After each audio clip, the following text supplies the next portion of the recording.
श्रीमद दासबोध दशक 20. पूर्ण नाम दशक. समास पहिला. पूर्णा पूर्ण निरूपण. श्रीराम. प्राणी व्यापक मन व्यापक, पृथ्वी व्यापक तेज व्यापक, वायो आकाश त्रिगुण व्यापक, अंतरात्मा मूळ माया. या समासात श्रोत्यांनी सुरुवातीलाच वक्त्याला 2 प्रश्न विचारले आहेत. ते म्हणतात की प्राणी व्यापक आहे, मन व्यापक आहे, त्याचप्रमाणे पृथ्वी, आप, तेज, वायू, आकाश, त्रिगुण, अंतरात्मा आणि मूळ माया ही सर्वच व्यापक आहे. निर्गुण ब्रह्म ते व्यापक, ऐसे अवघेस व्यापक, तरी हे सगट की काय एक, भेद आहे. याशिवाय आपण सांगता की निर्गुण ब्रह्म हेही व्यापक आहे. असे सर्वच जर व्यापक असेल तर ते व्यापक पण सरसकट एकसारखेच आहे की यात काही भेद आहे. आत्मा आणि निरंजन येणेही वाटतो अनुमान, आत्मा सगुण की निर्गुण आणि निरंजन. आत्मा आणि निरंजन हे शब्द ऐकूनही मनात काही संदेह उत्पन्न होतो. तरी आत्मा सगुण आहे की निर्गुण, निरंजन आहे?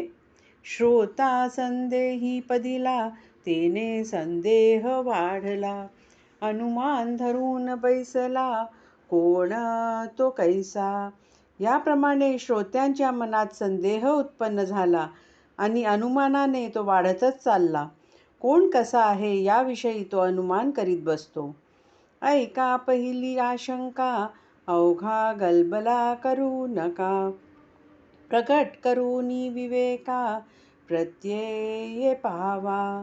आता पहिल्या आशंकेचे उत्तर सांगितले जाईल, ते प्रथम ऐका. सगळं एकच गोंधळ करू नका, मनाशी नीट विचार करून अनुभव घेऊन पाहावा.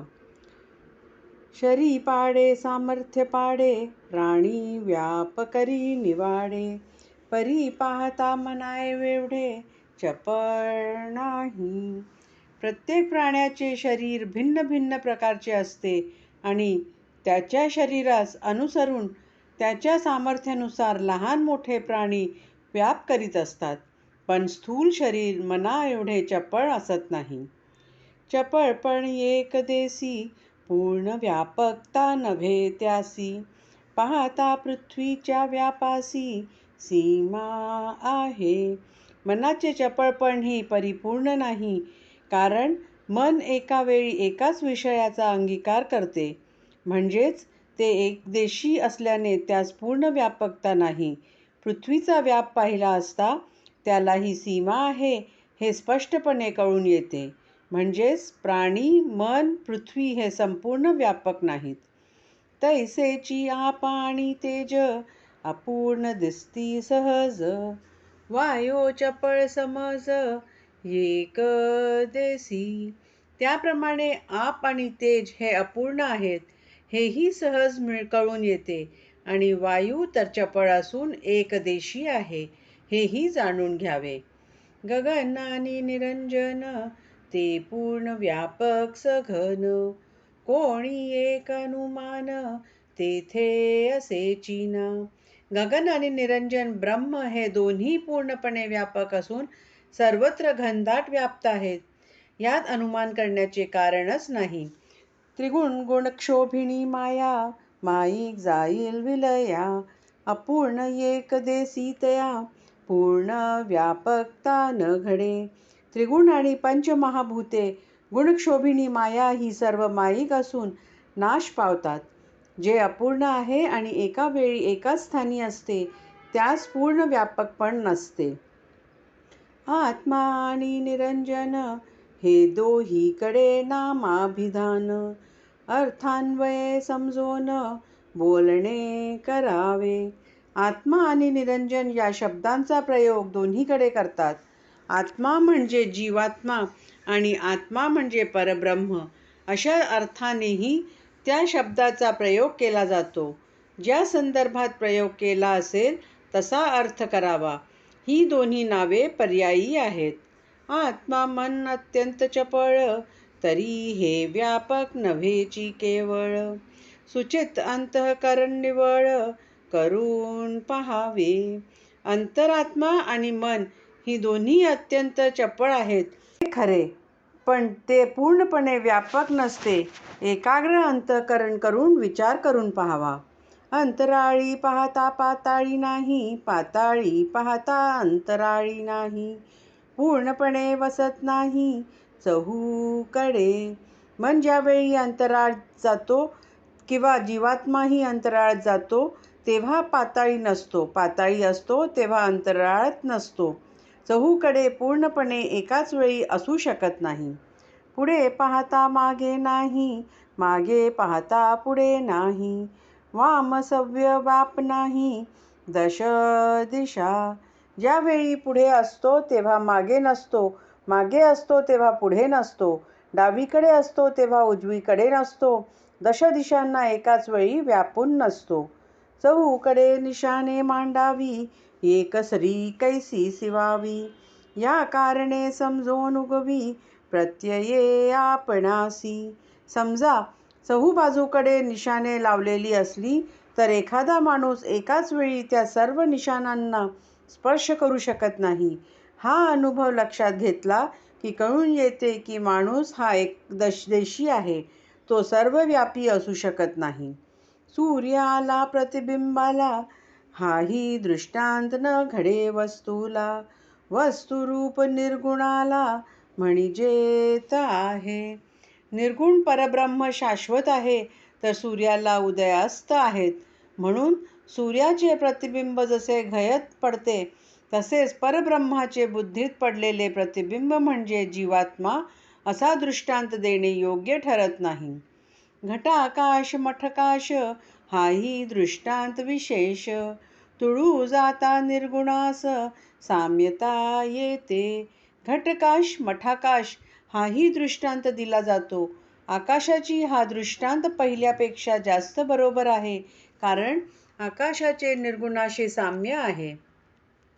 ब्रह्मींचा अंश आकाश आणि आत्म्याचा अंश मानस, दोहींचा अनुभव प्रत्ययास येथे घ्यावा.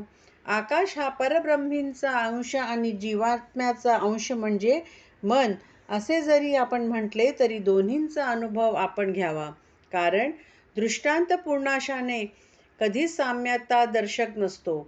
योग्य तेवढ्याच भागाचा विचार केला पाहिजे, नाहीतर येथे आकाश आणि मन हे सारखेच म्हणावे लागेल, परंतु ते अशक्य आहे.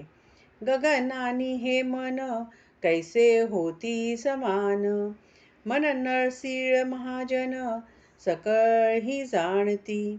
आकाश आणि मन हे दोन्ही कधीही समसमान असू शकत नाहीत. जे मननशील महाजन असतात त्यांना ही गोष्ट कळते. मन हे पुढे वावडे, मागे अवघे चिरिते पडे. पूर्ण गगनात साम्यता घडे, कोण्या प्रकारे. मन जेव्हा पुढे धाव घेतो तेव्हा मागे सर्व मोकळे पडते.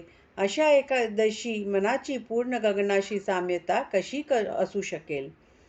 परब्रह्मची अचळ आणि पर्वतासही म्हणती अचळ. दीनही एक केवळ हे कैसे म्हणावे. परब्रह्माला अचल म्हणतात आणि पर्वतालाही अचल म्हणतात, पण म्हणून केवळ एवढ्यावरून दोन्हींना एक कसे म्हणता येईल. ज्ञान विज्ञान विपरीत ज्ञान तिन्ही कैसी होती समान. याचा प्रत्ययो मनन करून पहावा. ज्ञान अज्ञान आणि विपरीत ज्ञान यांना समान कसे म्हणता येईल, याचा मनन करून अनुभव घेऊन पाहायला. ज्ञान म्हणजे जाणणे, अज्ञान म्हणजे नेणे. विपरीत ज्ञान म्हणजे देखणे, एकाची एक. ज्ञान म्हणजे जाणणे, अज्ञान म्हणजे नेणणे आणि विपरीत ज्ञान म्हणजे एक असता दुसरेच पाहणे होय. जाणणे नेणणे वेगळे केले, ढोबळे पंचभूती कुरले. विपरीत ज्ञान समजले पाहिजे जीवी. जाणणे एका बाजूला केले, नेणणे दुरी सारले की मग स्थूल पांचभौतिकांची जाणीव हेच विपरीत ज्ञान उरते. हाच ब्रह्म होय हे जाणून घेतले पाहिजे. द्रष्टा साक्षी अंतरात्मा जीवात्माची होय शिवात्मा. पुढे शिवात्मा तोची जीवात्मा जन्म घेतो. वास्तविक अंतरात्मा हा द्रष्टा साक्षी आहे. तो सर्व पिंडांच्या ठिकाणी जीवात्मा म्हणून ओळखला जातो. देहरूपी उपाधीचा त्याग केला की तो जीवात्माच शिवात्मा होतो. पण जेव्हा शिवात्मा आपले साक्षीत्व विसरतो तेव्हा तोच जीवात्मा बनून जन्म घेतो. आत्मत्वी जन्म मरण लागे, आत्मत्वी जन्म मरण भंगे. संभवामी युगे युगे, ऐसे हे वचन. जोपर्यंत आत्मत्व म्हणजे मी आत्मा ही जाणीव असते तोपर्यंत जन्म मरण चुकत नाही. ईश्वरालाही युगायुगात जन्म घ्यावे लागतात हे संभवामी युगे युगे या वचनावरून कळते. जीव एक देसी नर, विचारे जाला विश्वंभर. विश्वंभरास संसार, चुके नाकी. जीव एका देही नर म्हणून जन्मास येतो. तो विचाराच्या योगाने विश्व व्यापणारा विश्वंभर म्हणजे शिवात्मा बनतो. पण विश्वंभर ईश्वरालाही विद्यामायेची उपाधी असल्याने अवताररूपी संसार चुकत नाही. ज्ञान आणि अज्ञान वृत्तीरूपे हे समान, निवृत्तीरूपे विज्ञान झाले पाहिजे. ज्ञान आणि अज्ञान दोन्हीची स्थिती मीपणामुळेच असल्याने जाणीव रूपाने ही दोन्ही सारखीच म्हणजे वृत्तीरूपच आहेत. वृत्तीचाही संपूर्ण लय परब्रह्माच्या ठिकाणी होऊन निवृत्ती म्हणजे वृत्तीरहित स्थितीलाच विज्ञान असे म्हटले जाते. याचा साक्षात अनुभव येणे अत्यंत आवश्यक आहे. ज्ञाने एवढे ब्रह्मांड केले, ज्ञाने एवढे वाढविले. नाना विकाराचे वळले, ते हे ज्ञान. एका ज्ञानानेच एवढे ब्रह्मांड करून ते वाढविले आहे. असे हे ज्ञान नाना विकारांनी भरलेले आहे. आठवे देह ब्रह्मांडीचे, ते हे ज्ञान साचे. विज्ञान रूप विदेहाचे, पद पाविजे. मळमाया हेच ज्ञान होय. ज्ञानाने अज्ञानाचा नाश करून ते ज्ञानही सोडून मी पण रहित अशा केवळ अनुभवरूप स्थितीला पोहोचले पाहिजे. विज्ञानरूप विदेह स्थितीची प्राप्ती करून घेतली पाहिजे. इति श्री दासबोधे गुरु शिष्य संवादे पूर्ण निरूपण नाम समास पहिला. इति श्री दासबोधे गुरु शिष्य संवादे पूर्ण निरूपण नाम समास पहिला समाप्त.